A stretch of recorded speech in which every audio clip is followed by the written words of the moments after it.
오늘은 3월 31일 하나님 말씀은 잠언서 30장 5절 6절 하나님의 모든 말씀은 순수하니 그는 자기를 신뢰하는 자들에게 방패시니라. 너는 그분의 말씀들에 더하지 말라. 그분이 너를 책망하실까 함이며 내가 거짓말쟁이가 될까 함이라. 아멘.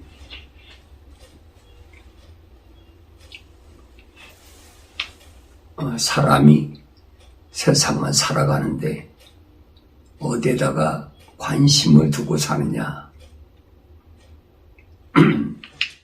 어디에다 초점을 맞추고 사느냐, 여러 가지 말들이 있죠. 건강에 초점을 맞추는 사람들은 코로나 19 그래가지고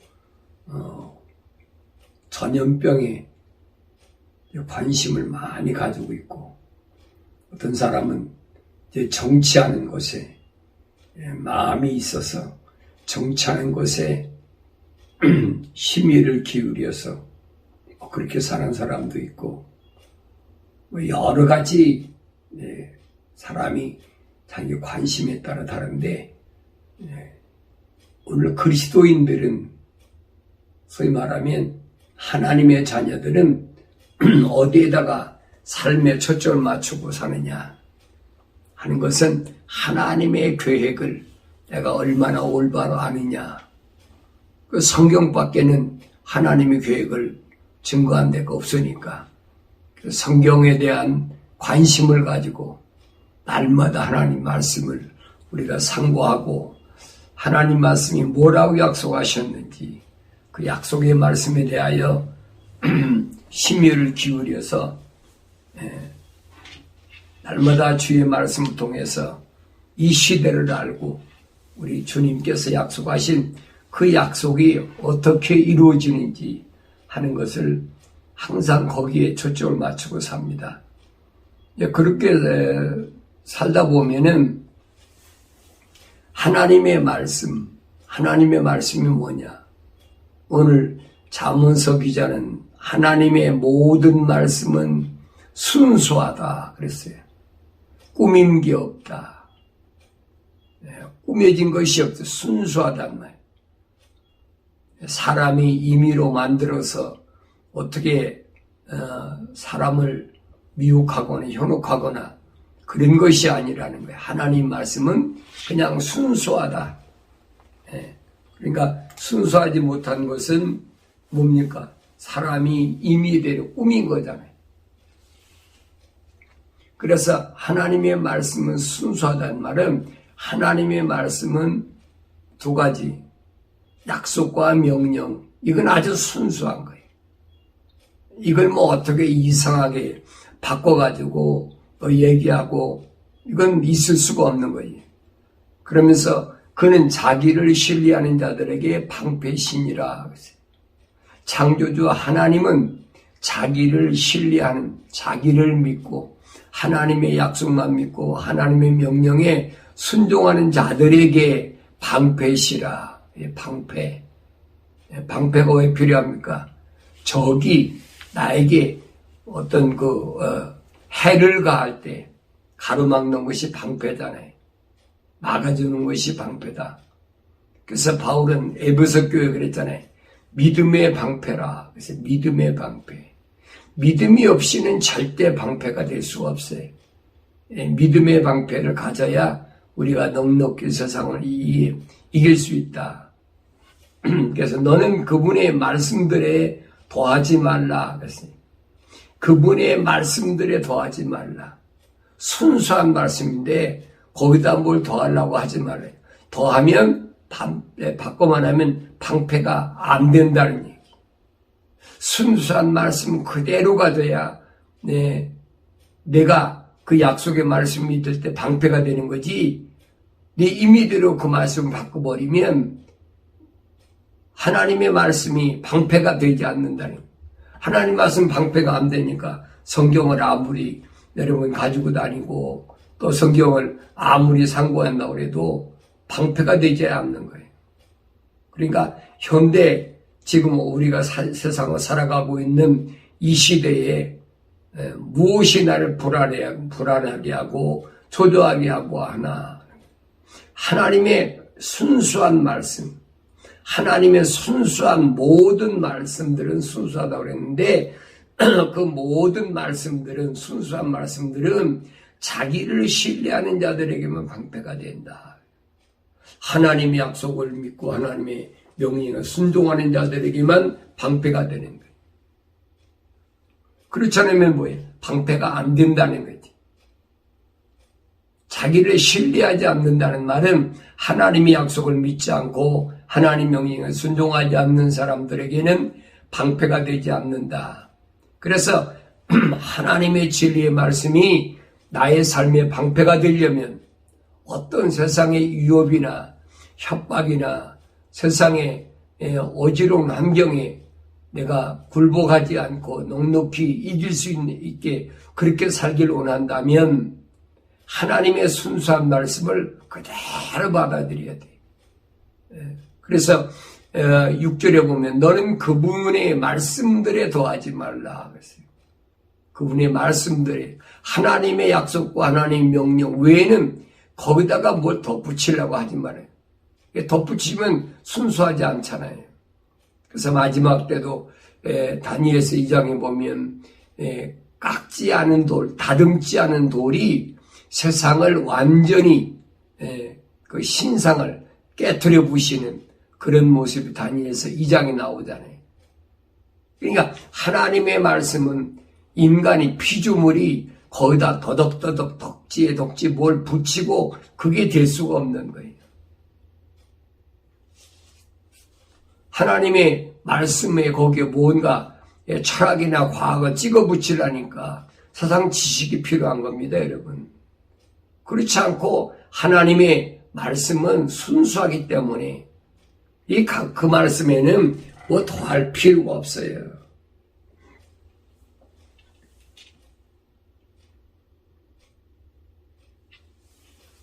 그분이 말씀들에 더하지 말라. 그분이 너를 책망하실까 하미며. 책망받는 자. 책망 왜 받아요? 잘못하니까 받지. 그 책망받으면 돌이키고 회개해야 되는데 안 돌이키거든요. 그 잠언서 기자가 잠언서 12장에서 그랬지. 책망을 받고 돌이키지 않는 자, 회개하지 않는 자면 짐승과 같다. 짐승이 뭐 알아들어야지 뭐 돌이키지요. 짐승이 못 알아들으니까 안 돌이키지 않는 거지요. 그 비유에서 한 말이에요. 그분이 너를 책망한다. 왜 할까? 하나님의 순수한 말씀이 뭔가를 자꾸 덕지덕지 붙이니까 네 생각과 네가 살아온 경험과 어떤 철학적인 논리적 또 무슨 이상 뭐 과학적 어떤 뭐 보이는 증거 이런 걸 가지고 자꾸 붙이려고 그러니까 순수하지 못하지요. 순수하지 못한다는 말은 다른 말을 표현하면 정결하지 못하다, 깨끗하지 못하다 이 말입니다. 그래서 그분이 너를 책망하실까 하면 내가 거짓말쟁이가 될까 함이라. 이게 거짓말이거든. 하나님 말씀은 순수한데 거기다 뭔가 덕지덕지 자꾸 붙여.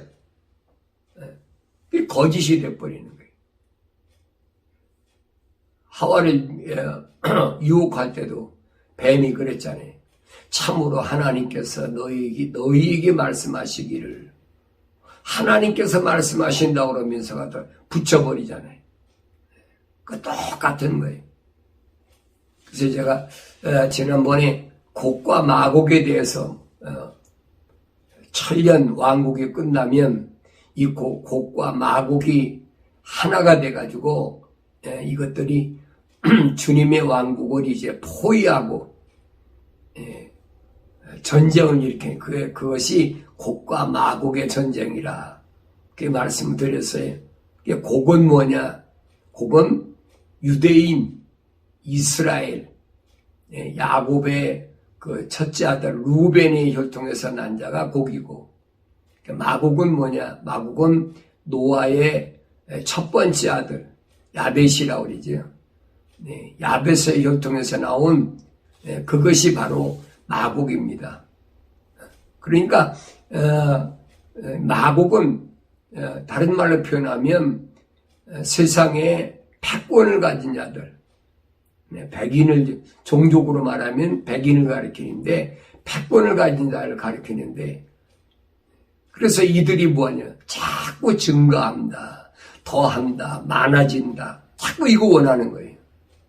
그러니까 이 사상을 가진 자들이 뭐합니까? 여러분, 세계를 다 그들이 그 속국으로 그렇게 삼아가지고, 여러분 영국을 비롯해가 유럽에 있는 사람, 유럽의 나라들이 그렇잖아요. 스페인, 포르투갈, 뭐 프랑스, 이런 나라들이 전부 전 세계 각 나라, 남미서부터 여러분 동양까지, 여러분 뭐 한 몇 년 전이에요. 거의 한 200-300년 전만 해도 그들이 다 장악하고 있었어요. 그리고 영국 같은 데는 그렇잖아요. 해가 지지 않는 나라다. 섬나라가 어떻게 해가 안 집니까? 그만큼 많은 섬을 점령했다. 한때는 여러분 거의 얼마나 돼? 한 4분의 3 이상을 아마 점령했을 거예요. 유럽에서. 미국도 그렇잖아요. 미국도 유럽 사람들이 와서 다 처음 시작했지. 원래야 원주민이야 인디언이라고 그러지만은, 그 다음에 유럽 사람들이 와서 점령해가지고 점점 확대해가지고 전 세계가 다 그렇잖아요. 여기도 중미나 북미나 다 유럽 사람들 판이지. 그래서 그게 마곡이라는 얘기. 확장한다, 넓힌다. 그래 뭔가 세상을 자기들이 재패보겠다. 이 사상이거든요. 이게 마곡의 사상. 이 곡의 사상은 뭐냐? 곡은 유대인 야곱의 아들 루벤의 혈통인데 거기서 곡이 나왔죠. 이 곡이 뭘 하느냐? 실제로는 이 마곡을 통치하는 통치권을 갖고 있다. 성경은 그렇게 가르쳐주고 있어요. 그러니까 실제로는 백인들이 다 지배하고 있지만은 그 백인들 속에서 실제적으로 통치하는 자는 누구냐? 그게 곡이거든요. 마곡을 통치하는 자가 곡이다. 곡은 누구냐? 유대인이란 말이에요. 그래서 여러분 유럽 같은 데도 로스차일드 같은 이 사람들이 다 유대인들이잖아요. 유대인들이 1차 세계대전을 통해서 엄청나게 시련을 당하고 어마어마하게 학살당하고, 그런 가운데 이 사람들이 기회를 놓치지 않고 세계 경제를 쥐게 되는, 그래가지고 여러분 세계 경제를 그들 손에 다 있죠. 그게 곡이란 말이에요. 곡. 미국도 마찬가지. 그 유럽 사람들이 넘어와가지고 미국의 록펠러 같은 사람들, 미국의 여러분 전 분야를 보면은 전부 꼭대기는 이 곡의 사람들이 지배를 하고 있어요. 정치, 문화, 경제, 모든 분야를 다 그래요. 이게 성경이 이미 예언되어 있는 거예요. 그게 갑자기 일어난 게 아니란 말이에요. 그래서 마지막 때는 이 곡과 마곡이 하나로 뭉쳐진다, 접목된다. 이것을 헤브라이즘과 헬라이즘의 접목.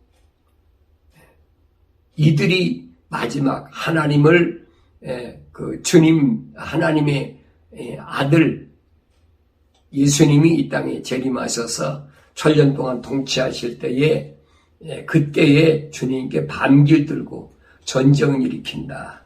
이 요한계시록은 그렇게 기록됐어요.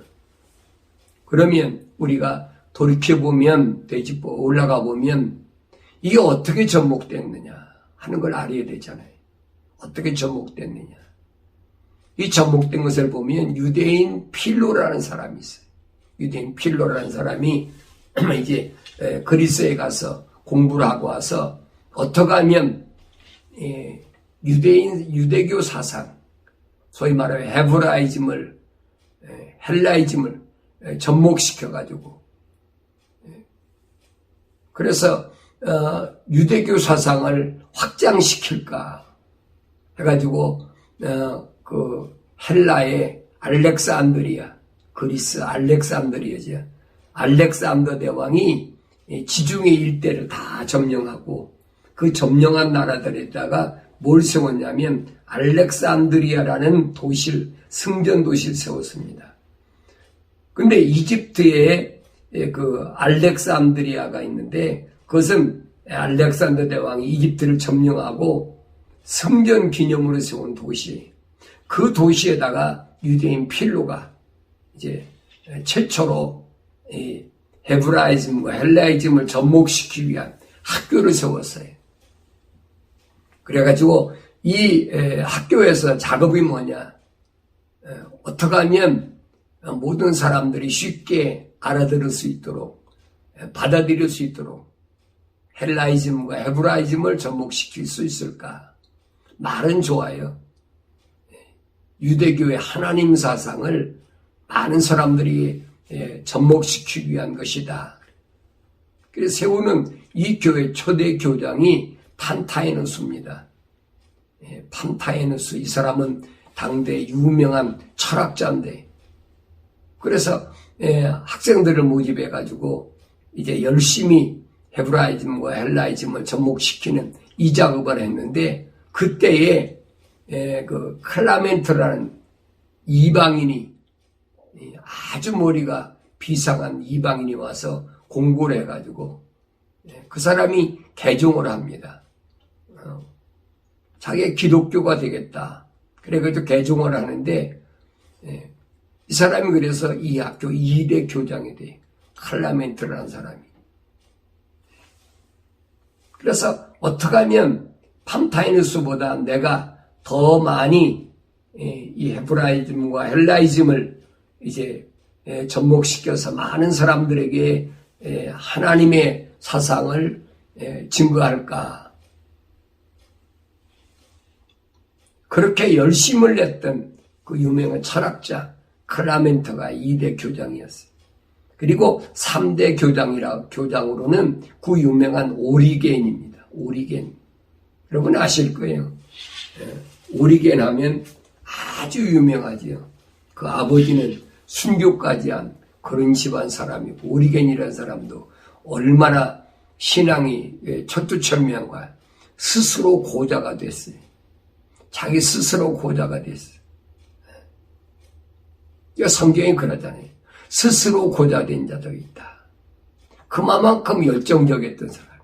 근데 그 사람이 그만큼 열정적인 것으로 끝난 것이 아니라 얼마나 머리가 비상하냐. 당대의 철학 또 기타 모든 학문에 아주 뛰어난 사람이. 그래서 천재다, 수재다. 그렇게 손꼽을 만한 그런 사람이 바로 오리겐입니다. 그래가지고 이 사람이 그렇게 머리가 비상하니까 하나님 말씀에다가 철학을 접목시켜가지고 만든 것이 뭐냐면 헥사폴라 오라는 것을 헥사폴란 오란 그것이 오늘날 뭐냐 septuagints 개역성경이 개역성경. 이게 우리가 이런 내용들은 이거 신학교에서 안 가르치거든요. 그러니까 이런 부분을 올바로 알아야 순수한 하나님 말씀이 왜 오염됐나. 하나님 절대 하지 말라고 명령하셨는데 거역한 거거든요. 더 하지 말라고 그랬는데 하나님 말씀, 순수한 하나님 말씀에다가 철학이라는 거 더해버렸어요. 그래가지고 만든 것이 그것이 70인역이라는 septuagints란 말이에요. 그것이 이제 이 사람이 쓸 때 보면은 어떻게 썼느냐, 신의 사본과 바티칸 사본을 접목시켜가지고 만들었습니다. 개신교에서는 뭐 나도 개신교 신학대학원 다 공부해봤으니까 뭐 자신있게 말하는 것은, 개신교에서 말하는 것은 뭘 말하느냐, 이 성경이 septuagints라는, 이 성경이 가장 오래된, 가장 신빙성 있는 그런 성경이다, 그렇게 소개를 하고, 제가 뭐 60년대 신학교 다닐 때만 해도 개역 성경 빼놓고는 성경이라고 인정도 안 했어요. 그때 개역 성경이 나오기 전에 이제 그 중국 성경 번역한 것이 나왔었죠. 근데 이제 그건 얼마 있다가 사라져 버리고 영어로 된 이제 그 septuagints라는 70인역이 번역돼 가지고 뭐 각 신학교에서 그것을 가장 오래된, 가장 중요한 하나님의 그 말씀이라고 전하지 않으면 그 이상한 그 이단 취급했으니까. 그리고 이제 가끔가다 뭐라고 그러니 킹 제임스라는 성경이 있는데 그것은 고어로 돼서 옛날 영어로 고어로 돼가지고 상당히 이해하기가 힘들다. 그러니까 그건 그냥 참고로 그렇게 우리가 연구하는 데 쓰면 된다. 이렇게만 가르쳤어요. 뭐 킹제임스 성경을 뭐 60년대 구경이나 합니까? 구경도 못했지. 제가 이제 미국에 와서 홀리 바이블이라 그래가지고 그 킹제임스 성경을 뭐 한글로 안 되어 있으니까 영어 성경을 이제 사가지고 뭐 제대로 알긴 합니까? 제대로 알지도 못하지. 그래서 이 오리겐이 가장 그 하나님 말씀에다가 덧붙였다. 철학이라는 것을 덧붙였다. 이 사람이 얼마나 머리가 좋고 수정관이 18살에 이 학교 교장이 됐어요. 18세에. 그러니까 얼마나 뛰어난 사람인가 알지. 그리고 그 다음에 4대 교장이 누구냐면 유세비우스라는 사람인데, 유세비우스라는 사람은 이 사람이 이제 소위 말하면 기독교를 로마 그 황제 대제 그 콘스탄틴한테 이제 합작을 해서 접목시켜서 AD 313년에 뭘 만들었느냐, 그 밀라노 칙령이라는 걸 만들었어요. 밀라노 칙령. 밀라노 칙령은 뭐냐? 이것은 로마가 기독교를 받아들이겠다는 거예요. 이 약속의 칙령이, 그게 밀라노 칙령이. 그래가지고 그때부터 콘스탄틴 대제가 그 유세비우스하고 합작해서 밀라노 칙령을 내린 이때부터 기독교 박해가 멈춰졌어요. 여러분, 그전에는 얼마나 기독교인들이 핍박당하고 순교당하고 도망다니고 엄청났지요. 네로 황제 때 보세요, 여러분. 로마에다 불 질러놓고 그것은 유대인들이 소위 말 기독교인들이 했다 그래가지고 얼마나 많은 학살을 했는데 뭐 그 후로도 마찬가지예요. 그런데 313년에 이 유세비우스하고 이 학교 4대 교장이죠. 그때는 이 학교가 뭐 대표하는 걸, 기독교를 대표하는 걸로 그렇게 되어 있으니까 이 유세비우스하고 콘스탄틴 대제하고 서로 짝짝꿍이 돼가지고 다르게 나쁘게 변하면 기독교를 팔아넘긴 거지요. 더 이상 기독교를 핍박하지 말아라. 핍박하지 않고 우리가 받아들이겠다. 그래서 군선대제가 기독교인이 됐다. 이게 거짓말하고 있잖아요. 로마는 기독교를 받아들일 수가 없어요. 왜? 다신교니까. 제가 일본에 선교를 가보니까 일본은 정부에 그때 80년대인가요?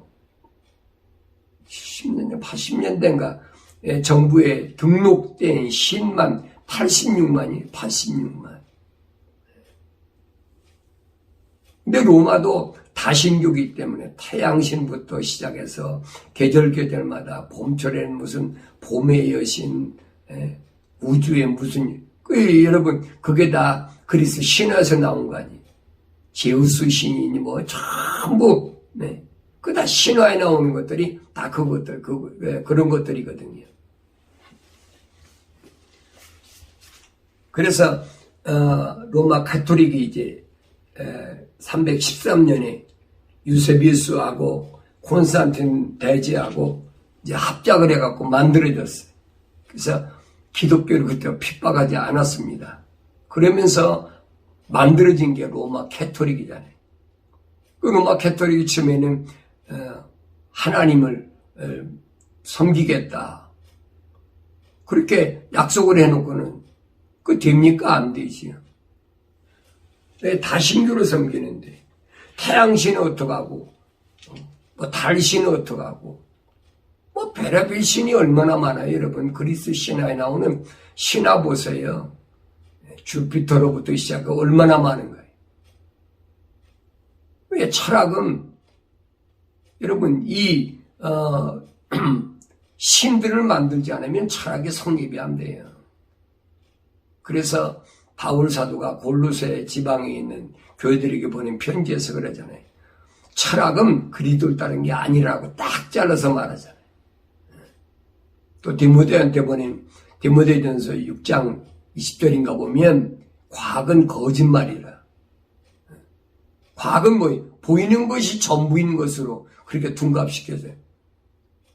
이게 보이지 않는 것을 믿는 것이 기독교 신앙인데, 그러니까 기독교 신앙과는 철학과 과학이 적대적이지요. 정반대.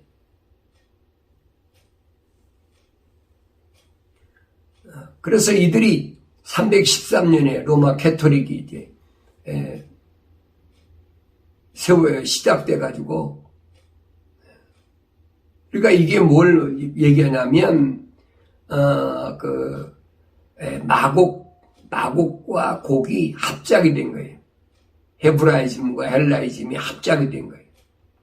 그래가지고 이들이 325년인가 니케아이라는 도시에서 뭘 하냐면 어떻게 하면 체계적으로 로마 캐톨릭을 그 모든 사람들이 다 따르도록 받아들일 수 있도록 그런 제도를 만들자 해서 만든 것이, 그것이 니케아에서 거의 뭐 한 30여일 걸렸다고 그러니까 신부들, 주교들하고 이 콘스탄틴 대제하고 열심히 머리를 맞춰서 만든 게 뭐냐, 그게 태양신 12월 25일 날. 왜냐하면 그 태양신 로마는 양력을 가져요. 태양력이라고 그러죠. 양력을 가리키는데, 양력에 보면은 그 천문에 나오는 얘기인데, 동지를 기점으로 해서 태양에 사그러들어요. 사그러들었다가 24일 기점으로 해서 25일 새벽에 다시 태양이 시작됩니다. 그래서 12월 25일을 태양절이라고 하는 거예요. 그 태양절을 이 사람들이 숭배하는데 그걸 갖다 성탄절이라 둔갑시켜버린 거예요. 그것이 소위 말하면 헤브라이즘과 헬라이즘의 합작품이에요. 성탄절이라는 거예요. 잡신을 하나님으로 둔갑시키는 거. 그 담무수잖아요, 태양신은. 담무수가 신이 출생한 것이 성탄절인데, 그걸 예수님 출생한 거다. 이게 거짓말로 뒤집었죠. 그리고 봄에 부활절을 갖다가 봄의 여신 축제를 갖다가 그 예수님 부활하신 날이다. 말은 좋아요. 예수님 부활하셨다고 그러니까 그 이름을 빌려가지고 부활절 축제, 봄의 여신 축제. 봄의 여신이 얼마나 많아요. 겨울 동안 땅속에 잠자던 모든 생물들이 다시 힘으로도 솟아난다. 다시 새 힘으로 솟아난다는 것이 뭐예요? 다양하잖아요. 여러 신이 있어요. 그 신의 축제가 뭐냐면 그게 부활절이거든요. 이게 로마 카톨릭에서 만든 거예요. 근데 요즘 부활절에 대해 얘기하니까 그건 로마 카톨릭에서 기독교 거를 따다가 만드는 거, 별소리를 다 하고, 원래는 거기 기독교 거라면 이러면 성경이 어디 있어요? 그렇지, 거짓말로 그렇게 성도들을 미혹하는 거예요. 천문에 보면 주님이 세상에 오신 것은, 유대인들이 독립한 날짜 5월 14일이거든요. 천문에 나와 있어요. 동방박사사 사람들이 별을 보고 찾아왔다. 그 메시아가 탄생한 것을 별을 보고 찾았어요. 그 천문에 기록되었어요. 그게 지금 계산해 보면 그 사람들이 연구한 거 보면 5월 14일이에요. 그래서 이스라엘이 독립 기념일이 언제냐? 1948년 5월 14일이잖아요. 그게 그냥 만들어진 게 아니에요. 이스라엘 독립을 누가 만들었어요? 영국에서 만들었잖아요. 영국에서. 그 사람들이 당연히 천문을 연구할 수밖에 없지요. 그리고 이 사람들이 또 하나 만든 게 뭐냐? 사도들의 신앙 고백. 마태복음 16장에 있는 베드로의 신앙 고백. 주는 그리스도시요 살아계신 하나님의 아들이시옵니다. 이 고백을 뒤집어가지고 전능하사 천지를 만드신 하나님 아버지를 내가 믿사오며 그러면서 사도신경을 사도들의 신앙 고백이다 그래가지고 만들어가지고 이 세 가지를 해야 돼요. 성탄절, 부활절, 사도신경. 여기서 여러분 1517년에 신부인 마르틴 루터가 하도 부패하니까 속죄권을 팔아먹고 연옥소를 주장하고 전부 돈벌이에 미쳐 있으니까 부패했다. 독일의 신부 마르틴 루터가 또 영국에는 틴델이라는 신부, 이 유럽에 있는 각 나라의 신부들이 의견을 모아가지고 로마 캐톨릭에다가 항의를 하잖아요. 95가지 조항을 만들어가지고 이것을 바꾸지 않으면 우리 너희하고 같이 할 수 없다. 그 탈퇴해가지고 만든 것이 그 개신교, 여러분, 개신교. 그래서 개혁하기에 나간 신교, 그게 개신, 프로테스탄트라. 로마 캐톨릭에서 그랬잖아요. 우리가 형님이고 너희 아우다. 왜 우리 떨어져 나갔으니까. 그 형님 아우 하면서. 그리고 여러분 거의 한 400~500년 만에 개신교가 다 로마 캐톨릭에서 주장하고 있는 종교 통합에 다 합류해버렸잖아요. 그러니까 이런 감춰져 있는 신학교에서 가르치지 않는 역사적인 비밀을 우리가 알아야 된단 말이에요. 그래야 우리가 태양신을 섬기는 이런 일에 미혹되지 않는다. 그래서 헤브라이즘과 헬라이즘이 접목시킨 것이 이제 완성된 것이 언제냐.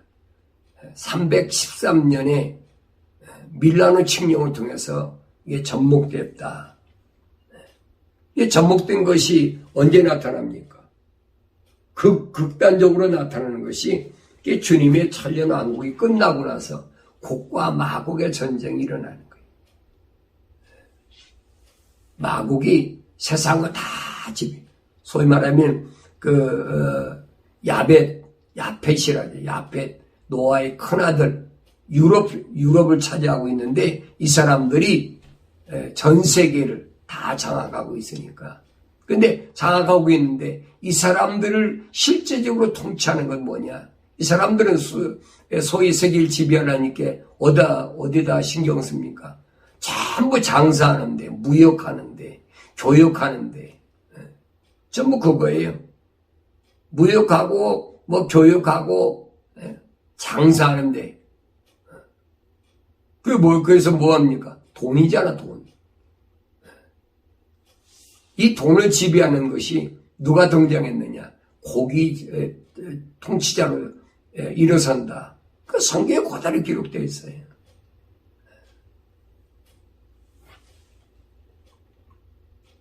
그러니까 유럽이나 미국이나 마찬가지죠. 실제적으로 통치하는 것은 고기 통치한다. 유대인들이 통치한다. 이스라엘은 아니에요, 여러분. 이스라엘은. 야곱의 밑에 나왔으니까 이스라엘이라고 하겠죠. 그렇지만은, 그 루벤, 야곱의 장자, 루벤의 소생에서 난 자가 곡이란 말이에요, 곡. 근데 실제적으로 이스라엘에서 나간 자는 누구? 이스라엘의 그 장자는 어디로 갔느냐? 그것은 역대상 5장에 보면은 그건 요셉이 애굽에 팔려가가지고 국무총리가 돼가지고 요셉의 장자 가운데 이어지는 게 누굽니까? 에프라임이잖아요. 첫째 아들 므낫세가 아니 둘째 아들 에프라임. 그 에프라임에서 나온 자가 바로 여호수아란 말이에요. 그러니까 성경에서 이런 부분들을 우리가 자세히 연구하지 않으면 이건 결통적으로 된 것이 아니에요. 하나님의 약속을 이루어진 약속. 하나님의 생명의 호흡으로 하나님 지음받은 그 사람. 그 아브라함이 갈대아 오르에서 데라의 집에 장자로 태어났는데 데라는 우상 만들어 팔아먹고 사는 사람인데 그 대대로 그랬던 사람이에요. 갈대아 오르에서. 근데 하나님이 거룩한 호흡으로 지으셔가지고 아브라함을 부르셨잖아요. 그 성경이 그 내용이거든요. 하나님께로부터 부르심을 받은 자가 어떻게 그 하나님의 부르심에 합격했느냐. 그게 아브라함의 일생이 40년 동안 부름받은 그부터 40년 동안 40여 년 동안에 하나님께 그 믿음이 합격된 것이 그 성경이 그 얘기거든. 그러니까 오늘 우리가 신앙생활할 때 어디에 초점을 맞추느냐, 어디에 초점을 맞추느냐. 조심할 거 있어요. 뭘 조심하느냐. 소위 교회라는 말, 교회라는 말은 부르심을 받은 자라는 얘기. 에클레시아라는 말인데, 원문 에클레시아라는 무슨 말이냐. 부르심을 받은 자라는 얘기. 건물의 교회가 아니에요. 그건 로마 캐토릭에서 나온 개신교에서 주장하는 것들이지요. 근데 성경에도 없는 말을 뭐라고 합니까? 무형교회, 유형교회. 무형교회, 유형교회가 어디 있어요? 또 거짓말이 자기들이 만드는 거지. 그러면 에베소 교회 그러니까 에베소에 있는 어떤 건물 교회를 자꾸 그렇게 상상하게 만들거든요. 그거 아니에요, 여러분. 건물은 절대 교회가 될 수가 없어요. 그건 아주 거짓말 중에 거짓말이에요. 주는 그리스도이시로 살아계신 하나님의 아들이시라는 신앙 고백 위에 세워진 것이 그게 바로 교회, 주님의 교회란 말이에요. 그래서 예수님께서 마태복음 16장 15절에서 주께서 그들에게 말씀하실 그러면 너희는 나를 누구라 말하느냐 하시니 왜 이 말씀하십니까? 많은 사람들이 주님을 가리켜서 선지자다, 뭐 누구다. 그 예수님이 자기 신분을 밝히니까 안 믿어요, 이 사람들이. 내가 메시아다, 너희들이 기다리는 메시아다. 아무래도 안 믿으니까. 이게 제자들을 모아놓고 주님 말씀하시는 거예요. 그럼 너희는 날 누구라고 그러느냐? 주님 물으십니다. 그때 베드로가 딱 나타나서 한 말이 이거예요. 주는 그리스도 곧 살아계신 하나님의 아들이십니다. 멋진 대답을 했지. 이게 사도의 고백이에요. 신앙 고백. 주는 그리스도 곧 살아계신 하나님의 아들이시라. 이게 베드로가 얼마나 당당합니까? 근데 예수님께서 뭐라고 말씀? 그때는 베드로가 아니었어요. 그때는 시몬이었지. 그때 예수님께서 바요나 시몬아, 네가 복이 있도다. 이를 너에게 나타낸 것은 혈과 육이 아니라 그랬어요. 혈과 육이 아니라 네 아버지 때로부터 대대로 늘으면서 네가 어떤 신앙 때문에 된 것이 아니라 하늘에 계신 나의 아버지십니다. 너에게 나타낸, 이렇게 너에게 알게 한, 신앙 고백한 것은 하늘에 계신 나의 아버지께서 하신 것이지, 육신의 내 아버지나 혈통적으로 너를 낳아준 내 어머니나 그분들이 아니라는 거예요. 그러면서 나도 너에게 말하노니 너는 베드로라. 바꾸니 시몬이 지금 베드로로 바뀐 거예요.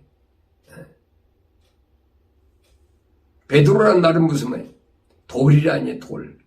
반석. 그래서 이 반석 위에 내가 나의 교회를 세우리니, 교회들이 아니 교회를 잘 아셔요. 단수예요. 교회는 하나하나인 거지 교회들이 아니에요. 교회가 모여서 교회들이 된 거지. 이건 뭘 가리키느냐? 하나님께서 에덴 동산에서 아담을 창조하실 때 하나의 혼으로 하나님 창조하셨단 말이에요. 그걸 어디에 말라기 선지가 말하잖아요. 하나님께서 창조주 하나님이신데 한 번에 수백 명, 수만 명 그 창조 못 하시겠느냐? 하실 수 있다는 거예요. 왜 창조주 하나님입니까? 그런데 왜 하나님께서는 한 혼만 창조하셨느냐? 한 혼만 창조하셨네. 그건 다른 것이 아니라 경건한 씨, 거룩한 씨를 위해서 한 혼만 창조하셨다는. 그래서 바울이 로마서 9장에서 6절에 설명하잖아요. 뭐라고 설명합니까? 자기가 자기 형제들 때문에, 동족들 때문에 그들이 멸망당하는 걸 생각하면 얼마나 마음이 아픈지 고심하고 근심 걱정했는데 부활하신 예수님 만나고 나니까 그거 아니라는 거예요. 그건 네가 걱정할 문제 아니라는 거예요. 아무리 내 몸에서 내 아버지, 어머니, 이 혈통에서 나온 형제, 자매들이라도 지금 설명해 주잖아요. 구약에 봐라. 이삭의 아들이 에서와 야곱이 있는데 하나님께서 리브가의 뱃속에 있을 때 그때 야곱은 사라고 에서 미워의 땀과 같다. 똑같이 쌍둥이인데 둘 다 하나님이 창조하신 거 아닙니까? 그거 아니라는 거예요. 하나님의 거룩한 호흡으로 지음받는 것은 한 사람 한 사람. 교회도 마찬가지예요. 여기 보면 나의 교회를 세우리니 그랬어요. 나의 교회. 여기 주님이 세우신 교회는 하나를 가리키는 거예요, 여러분. 하나의 교회. 하나의 신부. 하나의 성도. 복합적으로 들이라는 말 쓰잖아요. 복수라고 그러죠. 교회들이다. 이 교회가 모여서 교회들이 되면 그곳이 어디? 예배당이 예배 드리는 곳. 이걸 여러분 혼돈하면 안 돼요. 그래서 나의 교회를 세우는데 지옥의 문들이 그것을 이기지 못한다. 지옥의 문. 지옥의 문은 뭐니까 문들이라고 여러 개야. 한 개가 아니에요. 지옥의 문들이 그것을 이기지 못한다. 그것이 뭐예요? 주님이 세우신 교회를 못 이긴단 말이에요. 이기지 못한다는 말은 무슨 말이야? 교회를 삼키지 못한다. 지옥이 못 삼킨다는. 그러면서 내가 천국의 열쇠들을 너에게 주리니 네가 무엇이든지 땅에서 묶으면 하늘에서 묶일 것이요. 여기 보면 천국의 열쇠들을 너에게 준다는 말은 하나하나의 교회마다 주님께서 각자에게 열쇠를 다 주신다는 얘기예요. 또 내가 무엇이든지 땅에서 풀면 하늘에서 풀릴 것이니라 하시니라. 이 반석에 세워진 교회는 뭘 가리키느냐? 이 지상에 나와 있는 하나님의 거룩한 호흡으로 지음받은, 하나님 거룩한 사랑의 호흡으로 지음받은 그 사람들이 복음을 듣고 회개하고 그리고 성령으로 온전하게 되면 교회가 되는 거예요. 그 하나하나의 교회마다 이 말입니다. 천국의 열쇠를 하나하나 다 개인이, 천국은 여러분 단체로 가는 것이 아니에요. 예수님도 말씀하시잖아요. 좁은 문이다. 좁은 길로 가라. 좁은 문이다. 좁은 문은 하나밖에 못 들어가는 거지. 그 말을 여러분 잘못 알면 안 돼. 개신교에서 유혹할 때 그랬잖아요. 우리 교단에 오면, 우리 교리를 따라오면, 우리 교회에 오면 다 구원받는다. 이게 거짓말들이거든. 기독교에서 구원받는 그거 아니에요, 여러분.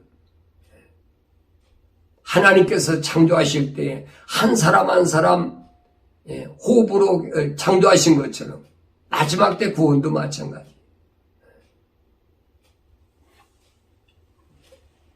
그래서 땅에서 묶으면 하늘에서도 묶인다 그래. 땅에서 묶으면 하늘. 그게 땅에서 묶인다는 무슨 말입니까? 땅에서 딴 사람하고 원수지만 하면 돼. 이 말은 무슨 말입니까? 땅에서 사람들하고 왜 원수지고 마다툼합니까? 땅에서 뭔가 잃어보려고 하는 거예요. 정치하고 부자 되려고 하고 명예를 얻고 세상에서 이 땅에서 뭔가를 잃어보겠다 할 때에 묶이는 일이란다. 이게 땅에서 묶인다는 말은 무슨 말인가 하니 세상 것에 내가 마음 뺏기면 육신의 동욕, 안목의 동욕, 생의 자랑으로 묶여버리면 하늘로 못 들어간 거예요. 갈 수가 없다는 거예요. 그 다음에 보면은 땅에서 풀면 하늘에서도 풀릴 것이니라. 땅에서 푼다는 말은 땅에서 다른 사람하고 원수질 이유가 없어야 푸는 거지. 그렇잖아요.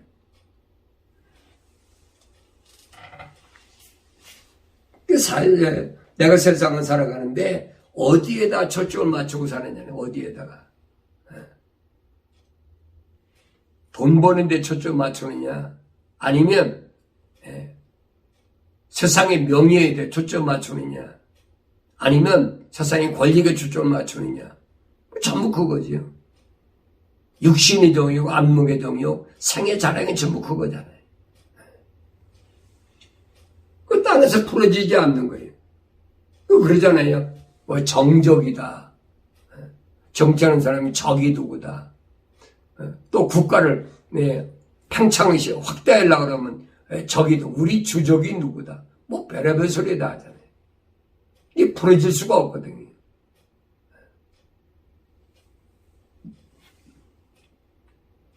그래서 결과적으로 곡과 마곡이 합쳐져 만들어진 다신교, 이것이 로마 캐토릭, 그 다음에 여기서 나온 것이 개신교. 사상은 자기들은 개혁한다고 나왔지만 개신교라고 해서 나와가지고 다른 게 뭐가 있습니까? 똑같아요. 마곡의 사상, 확장하는 거, 넓히는 거, 그래가지고 교회가 크게 좀 늘어나면 어떡합니까? 지교회라 그래가지고 사방에 세우잖아요. 한국에서도 뭐 제일 여의도 큰 교회가 가진 사람은 뭐 지교회가 13군데인가 몇 교대인데, 그래서 세상 사람들에 지점이라고, 지점. 똑같으니 이게 마곡의 사상이에요. 마곡의 사상. 그걸 지배하는 게 뭐냐? 그게 돈이거든요. 곡의 사상. 그러니까 곡과 마곡이란 말을 무슨 말인가 우리가 올바로 잘 깨달아야 돼.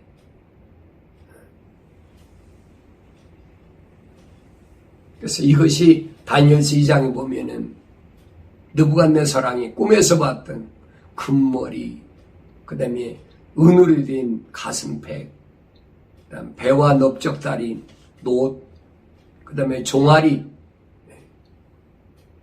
철로 된 종아리, 그 다음에 10발가락이잖아요. 5은 철로, 5은 진흙으로 돼. 10발가락씩. 이 신상을 느부갓네살 왕이 보고 무서워서 잠을 못 이루는 거예요. 그때 다니엘이 꿈을 해석해 주잖아요. 왕은 바벨론의 금머리입니다. 얼마 지나면 왕보다 못한 은나라, 그 다음에 논나라, 그 다음에 철나라. 그 철나라가 망하면 이제 10발가락 시대가 온다. 그 다니엘 때 다니엘이가 보여줬던 이 신상을 오늘날 우리 어디 와 있습니까? 지금 10발가락 시대 와 있잖아요. 로마가 망하고 소로마가 AD 467년인가요? 76년인가요? 망했잖아요.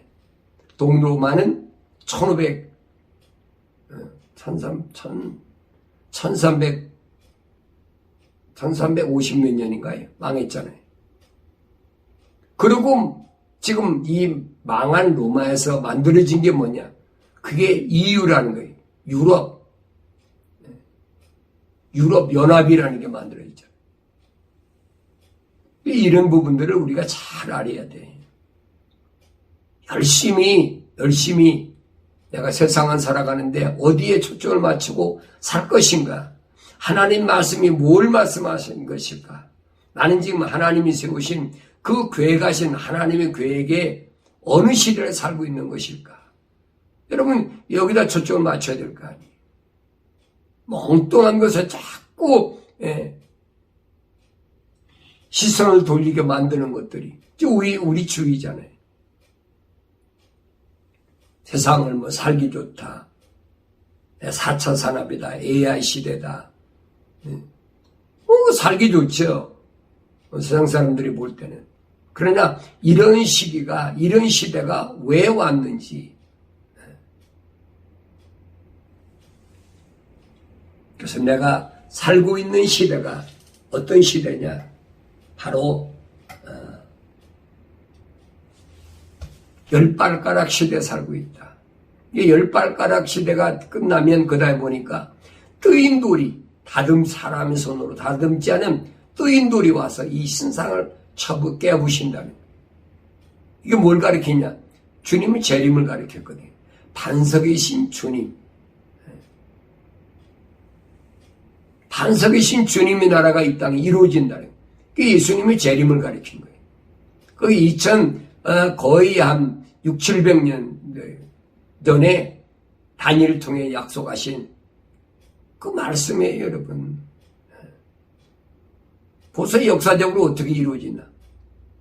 빈틈이 없자는 정확하잖아요. 근데 믿지 못하면 할 수가 없지. 이런 하나님의 약속들을 역사적으로 우리가 돌이켜보면 얼마나 정확한 걸 알고 있는데 그걸 믿지 못하면 할 수가 없는 거지. 이런 부분들을 소위 말 개신교, 자칭 기독교랑 로마 캐톨릭이나 개신교에서 다 숨겨놓고 세상을 뭐 등지고 살면 그것은 영지주의다. 그건 무슨 신비주의다. 뭐 별소리다 하는 거예요. 신비세계를 못 봤어야지. 신비한 얘기를 하지요. 영적인 세계를 봤어야지 영적인 얘기를 하죠. 말로 이론적으로 신학적으로 이렇다. 새빨간 거짓말이거든요.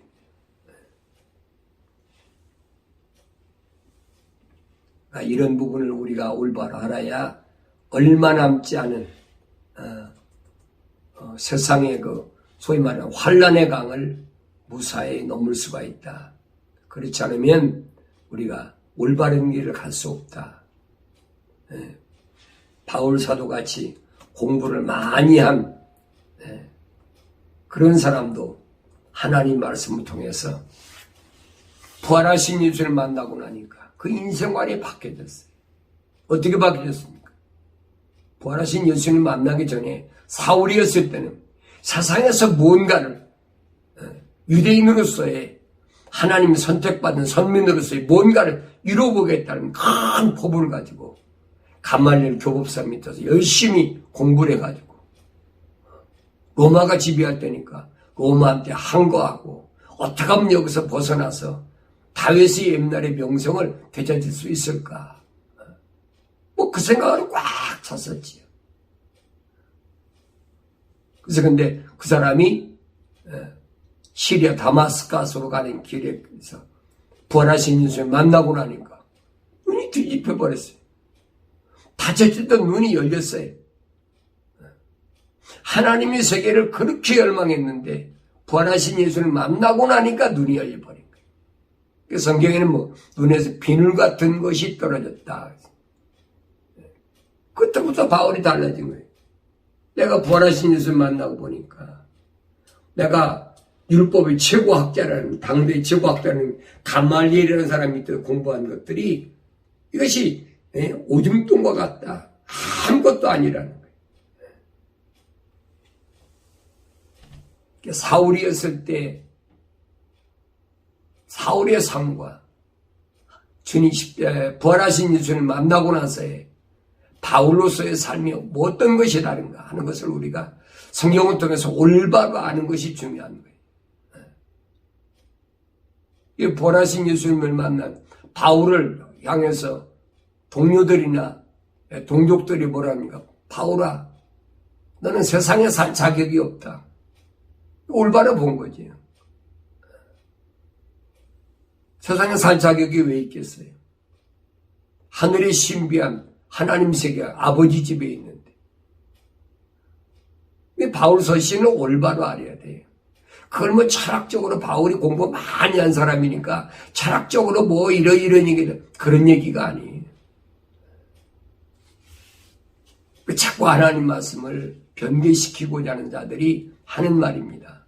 하나님의 진리의 말씀을 올바로 깨달으려면 한 가지밖에 없어요. 첫째는 회개하라는 회개. 아담이 하나님의 약속을 믿지 못하고 하나님 명령에 불순종했던 그 죄로 세상에 떨어져 온 그 혈통적으로 내가 세상에 왔잖아요. 그러니까 이걸 깨닫고 회개해야 돼. 회개한다면 돌이켜야 되는 거예요. 메타노니아, 내 생각과 마음과 삶의 가치관을 어디다 두느냐. 아담이 실패한 하나님의 약속을 믿고 하나님 명령에 순종한 하나님의 아들 예수의 모습으로 바뀌어야 된다. 그리고 내 생각과 마음이, 내 삶의 가치관이 예수화가 되어야 됩니다. 예수화가. 무엇을 하든지 주님의 약속을 믿고, 주님께서도 가시기 전에 제자들에게 예루살렘은 떠나지 말고 아버지 약속하시면 기다리라. 그 약속을 기다려야지. 그 주님의 명령이잖아요. 몇 날이 못돼 성령이 임하시면 회개하고 성령 받으면 말입니다. 메타노니아, 예루살렘과 유다와 사마리아 땅끝까지 이르러 내 증인이 되리라. 주님이 약속하신 말씀. 이게 교회의 절대적인 사명이거든. 그래서 우리가 세상을 넉넉히 이길 수 있는 능력은 성령이 내 안에 오셔야 어려운 환경을 넉넉히 이기고 항상 내 마음속에 주님의 약속의 말씀과 주님의 명령이 지워지지 않고 나를 이 어려운 환경에서 영원한 소망이 있는, 산 소망이 있는 그런 삶으로 인도해 주신다는 사실을 믿고 그렇게 기도할 때 마침내 승리함으로 하나님께서 우리 약속하신 죽기까지 충성하라. 그러면 내가 너에게 생명의 멸류관을 주겠다는 그 약속의 말씀이 내게서 떠나지 않게 되는 줄로 믿습니다.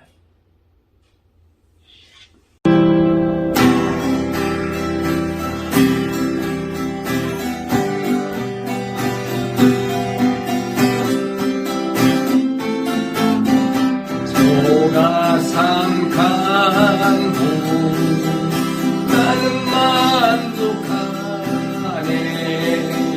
값진 재물도 내겐 없지만 앞으로 내가 하늘나라에 가며 수란금